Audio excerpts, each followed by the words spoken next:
wilayah CPI atau yang disebut sebagai Center Point of Indonesia. Nah, seperti yang bisa kalian lihat, di sebelah kiri saya terdapat proyek besar yang diawasi secara langsung oleh Dinas Pariwisata Kota Makassar. Dan di sebelah kanan saya ada proyek besar juga, yaitu pembangunan Rumah Adat Tonggongan Toraja yang secara langsung diawasi oleh Dinas Kebudayaan Kota Makassar.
Megahnya ikon kapal pinisi baru yang cantik ini tentu tak luput dari keterlibatan anak bangsa dalam mendesain kapalnya.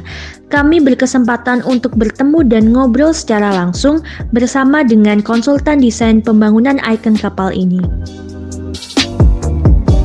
Halo Sobat Made Nusantara, saat ini saya sedang berada di depan kapal pinisi dan bersama dengan konsultan kapal pinisi yang ada di Makassar.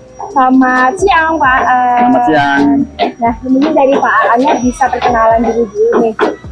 Ya. Oke, baik, selamat siang. Nama saya Tri Ansel Minggu. Saya lulusan dari Universitas Hasanuddin, jurusan Teknik Perkapalan.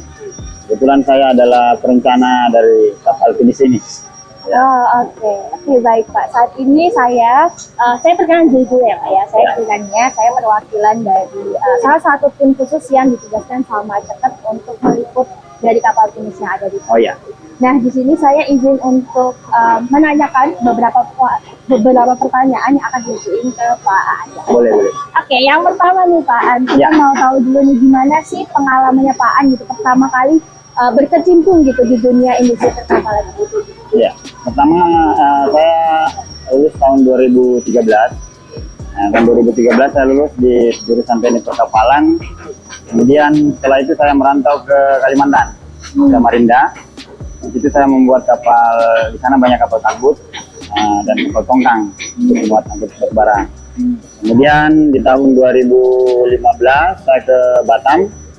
Di Batam saya membuat kapal supply offshore. Biasa disebut dengan kapal supply untuk supply offshore yang ada di laut. Kemudian di 2018 saya baru berkecimpung di kapal kayu, khususnya kapal pinisi ini ya sampai sekarang.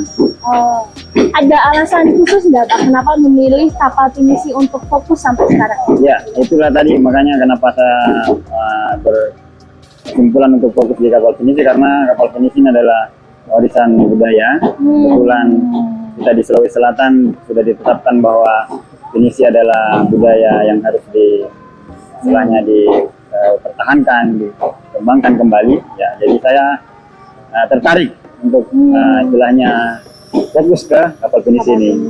Ya. Berarti karena warisan budaya itu ya Pak. Ya, ingin betul. melestarikan warisan budaya Benar, itu lagi. sekali ya. Nah Pak, ini kan dalam proses pembuatan kapal pinisi itu kan ada koordinasi dengan dinas ya, khususnya dinas pariwisata gitu. Benar ya. Nah itu gimana sih koordinasi dengan beliau-beliau ini gitu, dengan mereka-mereka ini untuk Ya, pembuatan kapal? kemudian yang pertama dalam merancang kapal ini adalah konsepnya mau seperti apa. Ada istilahnya kapal pinisi itu ada konsep kapal untuk diving, ada untuk istilahnya restoran, ada untuk tamu. Jadi konsep kapal ini adalah gabungan antara restoran dengan ada juga tempat bisa nginap begitu, artinya buat trip nanti gitu. Berarti dalam satu kapal ini nanti ada tempat penginapannya dan juga ada restorannya. restorannya. Ya, benar. Ini apakah berlayar atau stay di sini Pak? nanti akan berlayar. Oh, akan Ya, berlayar. Iya, jadi nanti berlayar ke pulau-pulau yang ada di Makassar ini. Oh, Itu perencanaan awalnya seperti itu. berarti ketika ini sudah turun gitu kan, yang dihadirkan itu adalah pulau-pulaunya yang sekitaran. Benar. Ya, karena pulau-pulau sekitar ini sangat berpotensi juga. Dan sekitar Makassar sini. Ya. Oke. Nah, ini kan koordinasinya harus ada dua arah ya Pak ya. Apa Ya. sih yang menjadi tantangan gitu di antara Pak Aan-nya gitu dengan koordinasi sama orang desa wisata? Ya, tantangannya itu adalah istilahnya kita bagaimana merencanakan kapal ini supaya nantinya bisa terrealisasi dengan sesuai harapan kita.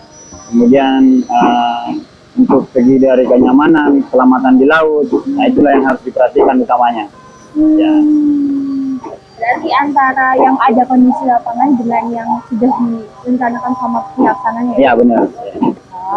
Oke, baik. Nah, Pak, ini kan kapalnya tadi sudah Pak bilang bahwa ini kapalnya tradisional gitu Ya. Nah, apakah ada metode yang modern gitu yang diaplikasikan di sini atau masih tetap menerapkan metode yang sama gitu atau tradisional seperti yang dulu? Ya, kalau dalam pembangunan kapal ini masih secara tradisional ya. Mungkin kita bisa lihat sendiri masih manual. Kemudian kita masih menggunakan juga pasat dan baut. Seperti sama yang dulu. Kalau kapal dulu kan semua memakai pasat.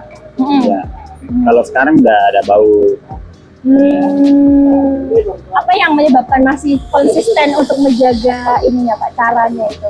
Ya, itu adalah warisan budaya, warisan nenek moyang kita. Istilahnya itu tidak bisa ditiadakan. Gitu. Dan itu memang terbukti kekuatannya masih ada. Ya. Masih. Apakah nanti rencananya nih ke depannya itu akan ganti metode atau Ya. masih tetap dijaga begini sampai ke depannya Pak? Kalau menurut saya sih akan dijaga ya. Ya, akan dijaga tetap secara istilahnya finish ini memang susah untuk dimodernkan pembangunannya begitu.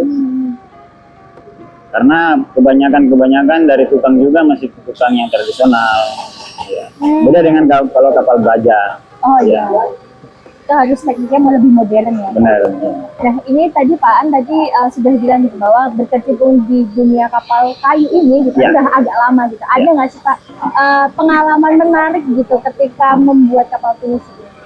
Ya, ketika pengalaman menarik menurut saya itu ketika saya sendiri mendesain kapal dan kemudian melihat hasilnya yang begitu memuaskan gitu aja. Oh Ya. gitu, berarti ada sinkronisasi ya, Ya, antara benar. rencana dengan hasilnya. Ya, itu, betul. itu hal yang menyenangkan. Ya, itu hal yang menyenangkan. Jadi istilahnya karya kita sudah terbukti ada gitu kan. Ya. Ada ini nggak Pak, sempat ada kayak kegagalan gitu nggak dari proses perencanaan terus sampai ke bentuk hasilnya itu sempat ada yang gagal gitu nggak? Nah, untuk sampai saat ini sih masih berjalan sesuai dengan Masih lancar perencanaan. ya. Oh, Oke. Oke deh. Nah, ini Pak, jadi ada pertanyaan selanjutnya itu adalah gimana cara Pak Aan gitu kan tetap berkontribusi dalam pembuatan kapal gitu, tapi tetap dalam pelestarian lingkungan gitu dalam proses pembuatan kapal. Ya. Oke, kalau kapal ini kan nanti khususnya untuk penumpang juga, untuk penumpang, untuk tamu. Jadi kapal ini memang didesain itu mempertimbangkan hal-hal yang seperti istilahnya pelestarian lingkungan. Jadi macam air kotor tidak boleh dibuang langsung ke laut. Jadi dia ada penampungannya sendiri, ada bak penampungan sendiri air kotor, kemudian tangki septik, ya. Kemudian bekas-bekas nanti dari mesin. Macam oli yang tercampur dengan air itu ada penampungannya sendiri. Jadi nanti dibuang itu sesuai dengan aturan yang ada. Gitu. Tidak boleh langsung ke laut. Gitu. Berarti sesuai dengan peraturan yang sudah dibuat. Betul, ya. Oh, siap. Nah, ini Pak, kenapa sih gitu kapal pinisi ini gitu tidak menggunakan fiberglass dan menggunakan produk meter? Ya, kalau menurut saya sih fiberglass rentan istilahnya dia kurang merekat dengan kayu ya. Ya. Ibaratnya kalau kayu ini kan elastis. Elastis ini sebenarnya bergerak terus. Kapal ini kan kapal kayu. Jadi memang elastis dia. Ya, jadi menurut saya kalau fiberglass dia ada sedikit lama kelamaan mereka akan fiberglass ini akan terangkat sedikit demi sedikit. Nanti ketika turun ke laut bisa menimbulkan keretakan gitu. Betul ya. Jadi harus memang membutuhkan perekat yang betul-betul pas dengan sifat karakteristik dari kayu ini. Oke deh. Nah tadi karena saya sudah bridging untuk mengenai ceketnya ya Pak ya. Ya. Gimana sih gitu pertama kali Pak Aan itu kenal dengan produk kami terhadap Ya, saya kenal produk ini dari awal kami kerja kapal penyelam di Sumba. Dan memang terbukti memang bagus untuk produksi kapal kayu khususnya ya. Ya. Uji coba sendiri kah atau gimana? Ya, kami sudah mengalami sendiri.